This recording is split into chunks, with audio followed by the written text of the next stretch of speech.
Hello guys, आप देख सकते हो एडवांस प्रॉब्लम क्वेश्चन नंबर 6 और 7 है। मतलब पैराग्राफ टाइप का सवाल है। ठीक है, पैराग्राफ गिवन है और इसके बेसिस पे 2 क्वेश्चंस हैं जिनको हमें सॉल्व करना है। तो यहाँ पे आप देख सकते हो हमें क्या गिवन है कि एक फंक्शन है। ठीक है, ये आपको थोड़ा जाना पहचाना फंक्शन लग रहा होगा। ये लिमिट्स में हम थोड़ा सा पढ़ते हैं। डोमेन गिवन है इसकी। ठीक है, तो हमें बोला है कि फंक्शन जो है क्या है, उसका उसके पास कोई मैक्सिमा है या ना मिनीमा हो। मैक्सिमा मिनीमा की कोई इन्फॉर्मेशन देनी है कि इस डोमेन के अंदर क्या इसका एक मिनीमा एग्जिस्ट करता है या नहीं करता, उस हिसाब से। ठीक है, और फिर हमें रेंज का बताना है कि इस फंक्शन की रेंज क्या होगी। तो प्रॉपर अच्छा क्वेश्चन है, ट्राई करना मुझसे पहले। तो आई होप सो तुमने पॉज करके इसको ट्राई किया होगा। शुरू करते हैं ना इसको सॉल्व करना। तो यहाँ पर आई थिंक एक चीज़ कर सकते हैं। देखो, सबसे पहले फंक्शन लिख देता हूँ और ये जो फंक्शन है इससे ही हम थोड़ी थोड़ी चीज़ें ना डिड्यूस करते हैं, निकालते हैं ना। 1+1/x की पावर x। तो मेरे को मैक्सिमा मिनिमा पूछ रहा है तो डिफरेंशिएट ही करना पड़ेगा। ठीक है, अब देखो डिफरेंशिएट इसको करते कैसे ये भी मैं आपको सिखा देता हूँ। हालांकि मैंने जेई मेंस के वक्त भी बताया था आपको कि कैसे डिफरेंशिएट करते हैं जब कोई फंक्शन ऑफ एक्स की पावर में फंक्शन ऑफ एक्स हो। ठीक है, बट फिर से बता देता हूँ। तो लेट्स से अगर मेरे को एफ ऑफ एक्स की पावर जी ऑफ एक्स ऐसे कोई फंक्शन गिवन है, let's say H of x. ठीक है, और मुझे एच ऑफ एक्स का डेरिवेटिव निकालना है। तो नॉर्मली तो आप दोनों साइड लॉगरिथम लेके ऐसे कुछ करोगे, बट यहाँ पर एक चीज़ करी जा सकती है जो कि मैं तुम्हें बताता हूँ कि H of x, H dash of x को कैसे लिख सकते हैं। हम लिख सकते हैं कि तुम सोचो एक वक्त के लिए कि जी ऑफ एक्स ना एक कांस्टेंट वैल्यू है और नीचे एफ ऑफ एक्स एक्स का कोई फंक्शन है। तो तुम डिफरेंशिएट करते हुए क्या करते हो, इसको नीचे उतार देते हो और इसमें -1 कर देते हो, है ना। तो वही चीज़ करेंगे। तो यहाँ पे अपने पास आ गया g of x f of x की पावर में जी ऑफ एक्स -1। ठीक है, प्लस करेंगे। अब हम क्या मानेंगे, अब हम मानेंगे कि एफ ऑफ एक्स एक कांस्टेंट है और ये एक फंक्शन ऑफ एक्स है। ठीक है, तो आपका आंसर क्या आएगा। तो इसमें आ जाता है कि देखो वही चीज़ लिख दो, एफ ऑफ एक्स की पावर जी ऑफ एक्स, है ना, और एल एन में क्या कर दो, एफ ऑफ एक्स, है ना। ठीक है, एक चीज़ रह गई कि जब मैंने पहले वाले में, इस पहले पार्ट में मैंने जी ऑफ एक्स को कांस्टेंट माना था, तो एफ ऑफ एक्स का डेरिवेटिव भी आएगा यहाँ पर, एफ डैश ऑफ एक्स, है ना। और सिमिलरली दूसरे वाले में भी कुछ आएगा। तो ये एफ डैश ऑफ एक्स यहाँ पे मल्टीप्लाई करना रह गया और लास्ट वाले में जी डैश ऑफ एक्स आएगा। ठीक है, तो ये मेरे पास क्या हुआ कि ये डिफरेंशिएट आ गया, फंक्शन की पावर जो फंक्शन हो। तो ये इस पार्ट में, पहले पार्ट में मैंने क्या माना, मैंने माना कि जी ऑफ एक्स क्या है, कोई कांस्टेंट है, उसको ऐड कर दिया उस पार्ट से जहाँ पे मैंने माना कि एफ ऑफ एक्स एक कांस्टेंट है। तो ये एक शॉर्टकट है जिससे तुम डिफरेंशिएट कर सकते हो। हालांकि लॉगरिथम लेके भी कर सकते थे, बट ये एक शॉर्टकट है, इसमें कुछ करना नहीं है, तुम्हें सीधा करो। ठीक है, क्लियर है। चलो फिर अब हम क्या करते हैं, हम ऐसा करते हैं कि जब हम इसको इम्प्लीमेंट करेंगे इसको फंक्शन में, तो क्या आएगा, मेरे पास आ जाएगा F dash of X equal to, यहाँ पे आ जाएगा x टाइम्स 1+1/x की पावर x-1, और f डैश ऑफ x चाहिए ना, तो -1/x का स्क्वायर प्लस यहाँ पर क्या आ जाएगा 1+1/x की पावर में x, और ln ऑफ 1+1/x, एंड यहाँ पे क्या आ जाएगा x का डेरिवेटिव 1। ठीक है, क्लियर है। चलो फिर, तो यहाँ पे मुझे दिख रहा है कि मैं क्या कॉमन ले सकता हूँ, 1+1/x की पावर x, है ना। तो ये x-1 ले लो, तो मेरे पास आ गया x, सॉरी -1/x। ठीक है, और क्या आ गया, और मेरे पास आ गया 1+1/x into ln of 1+1/x। ठीक है, क्लियर है, ये मेरे पास आ गया। हम ये भी कर सकते थे कि पूरा x कॉमन ले लेते, तो यहाँ पे ये डिवाइड में आ जाता, यहाँ पे डिवाइड में। ठीक है, क्लियर है, समझ गए इतना। तो यहाँ पे अगर मैं एलसीएम लूँ तो x+1 और वो x आ जाएगा ऐसे, तो x कैंसिल आउट हो गया। तो बेसिक तौर पे यहाँ पे क्या बन गया, ये। क्लियर है, तो ये मेरे पास आ गया फंक्शन का डेरिवेटिव। अब ये फंक्शन का डेरिवेटिव तो आ गया, पर मुझे एक चीज़ पता है कि ये चीज़ हमेशा पॉजिटिव ही निकलेगी। ये चीज़, दिस शुड बी पॉजिटिव, है ना, दिख रहा है कि नहीं दिख रहा, पॉजिटिव होना चाहिए। क्योंकि देखो x मेरा क्या है, अगर तुम x को 0 से बड़ा डालते हो, x ग्रेटर देन 0, तो ये ऑब्वियसली एक पॉजिटिव नंबर आएगा, क्योंकि ये जो है ना, ये पॉजिटिव हो गया। ठीक है, ये हो सकता है कुछ भी हो, बस ग्रेटर देन 0 हो। और 1 के साथ ऐड ऐसी चीज़ हो रही है जो थोड़ी सी 1 से बड़ी है, 0 से बड़ी है, तो ये ओवरऑल वैल्यू 1 से थोड़ी सी बड़ी होगी, इसीलिए ये वैल्यू पॉजिटिव ही होगी। ठीक है, एक्सपोनेंशियल है बेसिकली, तो ये पॉजिटिव है। इसको हमें देखना पड़ेगा, तो इसको एक सेपरेट फंक्शन मान लेते हैं, लेट्स से g(x). ठीक है, तो g(x) मेरे पास क्या आ गया, ये मेरे पास आ गया -1/x+1 प्लस में ln of 1+1/x। So guys g(x) का डेरिवेटिव ले लेते हैं यहाँ पर, g'(x), ये हमारे पास आ जाएगा 1/x+1 का स्क्वायर। ठीक है, प्लस यहाँ पे क्या आ जाएगा, x divided by 1+x into -1/x²। तो यहाँ पे हम अगर कॉमन लेते हैं ना 1/x+1, तो मेरे पास आ जाएगा 1/x+1 एंड माइनस में 1/x। तो ये बेसिकली बन रहा है -1/x+1 का स्क्वायर इंटू x। तो यहाँ से ये पता लग जाता है कि g'(x) x के पॉजिटिव होने पे और नेगेटिव होने पे क्या इफ़ेक्ट डालेगा ना, ये स्लोप इसकी क्या होगी। तो यहाँ से बस इतना पता लग रहा है कि 0 तो मत ही डालना, है ना, 0 पे कोई स्लोप नहीं पता लग रही, बट अगर 0 से बड़ा है ना, पॉजिटिव x है, तो स्लोप नेगेटिव है, एंड अगर x नेगेटिव है तो स्लोप पॉजिटिव है। ठीक है, तो इधर से बेसिकली यही पता लगा है कि g(x) का अगर हम सोचते हैं ना, g(x) क्या होगा, तो g(x) के पर्सपेक्टिव से इतना पता लग रहा है कि देखो 0 को तो छोड़ दो, बट 0 से आगे उसकी जो स्लोप है, स्लोप अपनी नेगेटिव है और यहाँ पे पॉजिटिव है। ठीक है, तो मतलब यहाँ पे वो फंक्शन इंक्रीजिंग है और 0 के बाद डिक्रीजिंग है। क्लियर है, इतना समझ गए। तो g(x) के बारे में हम क्या समझे कि 0 से पहले वो पॉजिटिव है और 0 के बाद नेगेटिव है। ठीक है, स्लोप की बात हो रही है। क्लियर है, समझ गए इतना। चलो फिर, तो अब मुझे देखना है कि g(x) क्या वैल्यूज़ अटेन कर रहा है, मतलब g(x) को अगर मैं देख रहा हूँ तो उसकी क्या वैल्यूज़ निकल के आ रही है।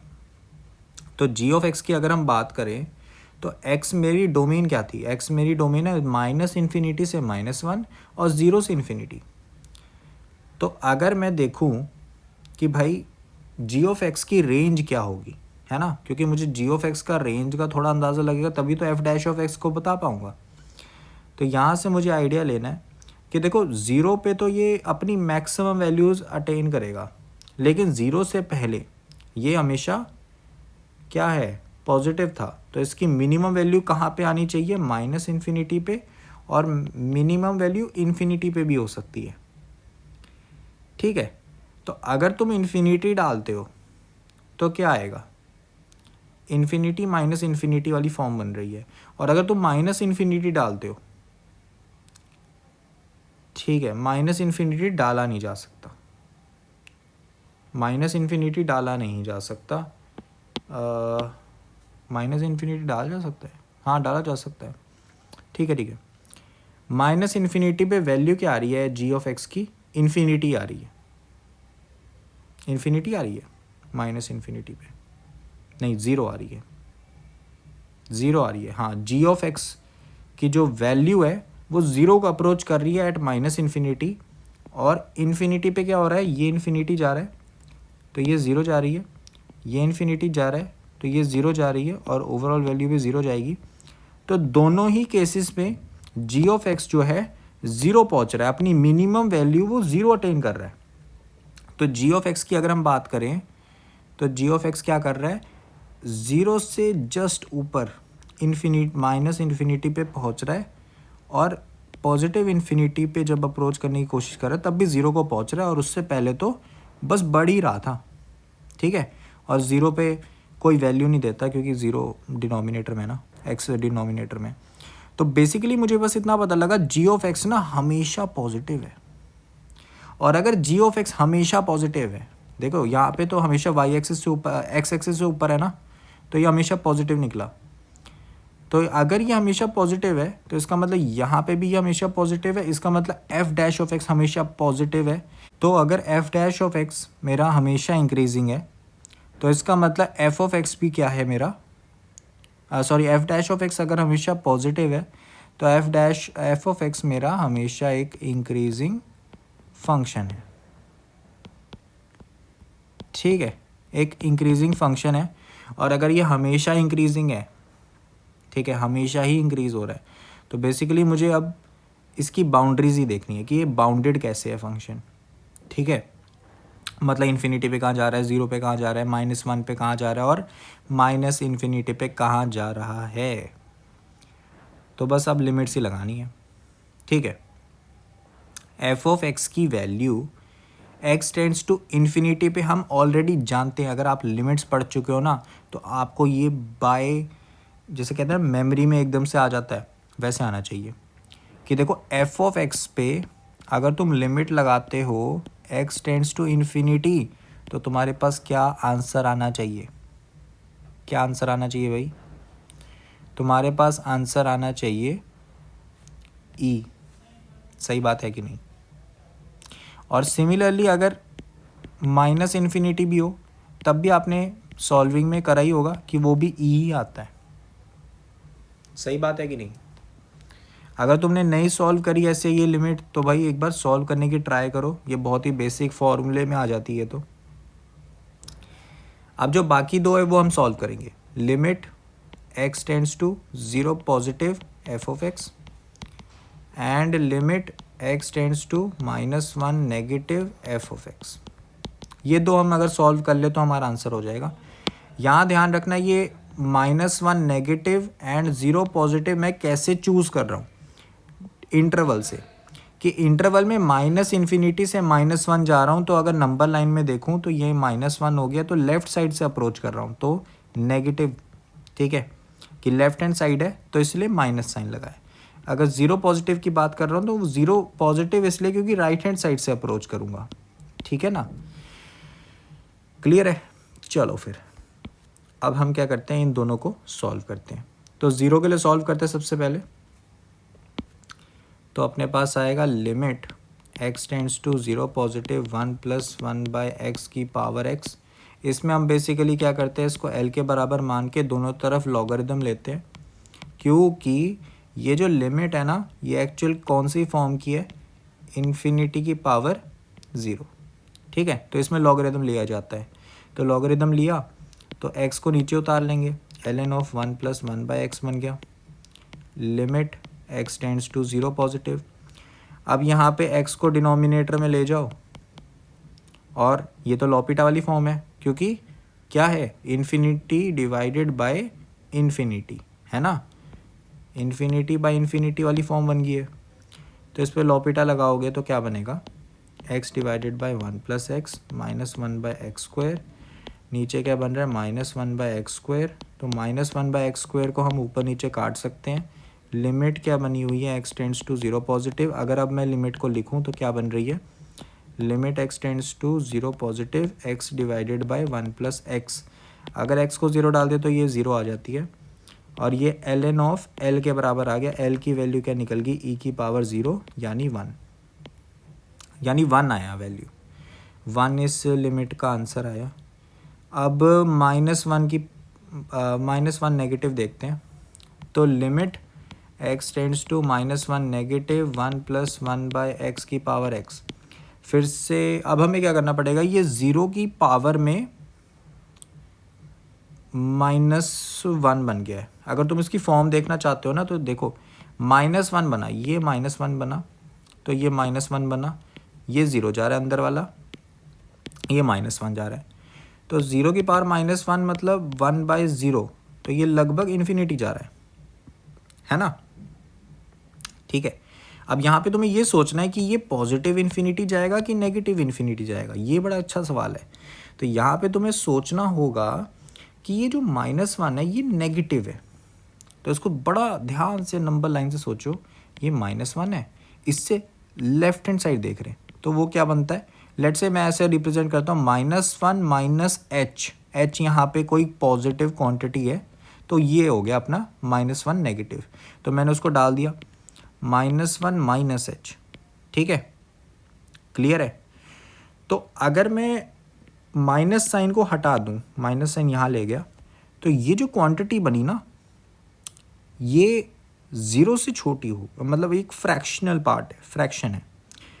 ठीक है, और ये फ्रैक्शन माइनस कर रहा है 1 से, तो ओवरऑल क्वांटिटी कैसी है बताओ भाई, ओवरऑल क्वांटिटी कैसी है, 0 से बड़ी है, 0 से बड़ी क्वांटिटी है। तो अगर ये क्वांटिटी 0 पॉजिटिव है तो आप प्लस इन्फिनिटी जाओगे, अगर ये 0 नेगेटिव होती तो आप माइनस इन्फिनिटी जाते। ठीक है, ये बड़ा एक छोटी छोटी बारीकियाँ होती हैं। तो यहाँ से हमें पता लगा कि ये कहाँ जा रहा है, इन्फिनिटी जा रहा है। अब ग्राफ बना देते हैं, ग्राफ बना दे फिर इसका। तो ग्राफ बना देते हैं इस फंक्शन का, क्वेश्चन को सॉल्व करना आसान हो जाएगा। तो हमारे पास ये आया कि ये 1 को अप्रोच कर रहा था, ये 1 है, ये मान लो ई है, ई वाली एक लाइन ही बना देता हूँ, है ना। तो ये 1 से ई तक जा रहा है एक फंक्शन राइट हैंड साइड पे, 0 पॉजिटिव से यहाँ पे कुछ ऐसा सा ग्राफ है। ठीक है, कुछ ऐसा सा कि इसको अप्रोच किया और कुछ ऐसा सा जा रहा है। ठीक है, एंड अगर लेफ्ट हैंड साइड में देखते हो तो यहाँ से ई पे अप्रोच कर रहा था। ठीक है, एंड फिर एकदम से शूट अप करा और इन्फिनिटी जा रहा है। ठीक है, सॉरी यहाँ पे एक गलती होगी कि -1 पे है वो। ठीक है, तो यहाँ पे एक आइसमटोट है x इक्वल टू -1 वाला। ठीक है, ये x इक्वल टू -1 वाला आइसमटोट है, ये x इक्वल टू 0 वाली y एक्सिस है, एंड ब्लू वाला अपना ग्राफ बन गया। ठीक है, क्लियर है। तो ऐसा कुछ अपना ग्राफ है। आई होप सो थोड़ा सा समझ लग गया होगा ग्राफ कैसे बना। ठीक है, तो इस ग्राफ में दिख रहा है कि इसका कोई मैक्सिमा मिनिमा नहीं है इस फंक्शन का। ठीक है, सो ग्राफ में हमें दिख रहा था कि इसका कोई मैक्सिमा मिनिमा नहीं है फंक्शन का, तो डी ऑप्शन करेक्ट हो गया। और इसकी जो रेंज है आप देख सकते हो ग्राफ में, 1 से ई और फिर ई से इन्फिनिटी जा रहा है। ठीक है, ई को अप्रोच कर रहा है पर ई को कभी टच नहीं कर पा रहा। ठीक है, ई को कभी अटेन नहीं कर पा रहा, तो डी ऑप्शन करेक्ट है। बहुत ही अच्छा सवाल है, आप इसको स्टार मार्क कर सकते हो। ठीक है, अच्छा सवाल है and proper JEE advance level को मैच करता है ये सवाल। आई होप सो तुम्हें थोड़ा सा आइडिया लगा होगा कैसे हमने लिमिट्स को यहाँ पर यूज़ किया ग्राफ को अच्छे से रिप्रेजेंट करने के लिए। तो मिलते हैं और अच्छे क्वेश्चंस के साथ।